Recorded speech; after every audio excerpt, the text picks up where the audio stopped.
चोली फैलाए भीख मांगता ये मजबूर बूढ़ा शख्स समनाबाद पक्की ठट्टी का रिहायशी मोहम्मद अमीन है, जिसके बेटे मोहम्मद नदीम को 2007 में इसके ससुराल वालों ने कत्ल करके मामला खुदकुशी का करार दे दिया था। मोहम्मद अमीन ने इस मामले को तस्लीम ना किया और अदालत के दरवाजे पर दस्तक दी।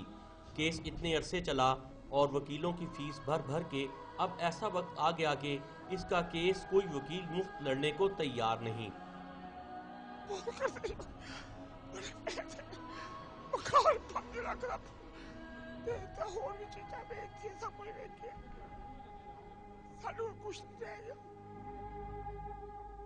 मोहम्मद अमीन के मुताबिक अदालत के कहने पर डॉक्टर्स ने बयान दिया कि नदीम की मौत जहर खाने से नहीं बल्कि तशद्दुद से हुई है। इसकी रिपोर्ट भी आ चुकी है।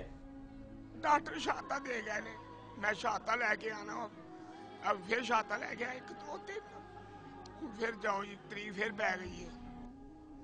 मोहम्मद अमीन का कहना है कि अब इसका केस एडिशनल एंड सेशन जज आरिफ हमीद शेख की अदालत में है। अगर कोई दर्द दिल रखने वाला इसका केस लड़े तो इसे इंसाफ मिल सकता है। कैमरामैन शहबाज मुनीर के साथ तौकीर घुम्मन, डॉन न्यूज़, लाहौर।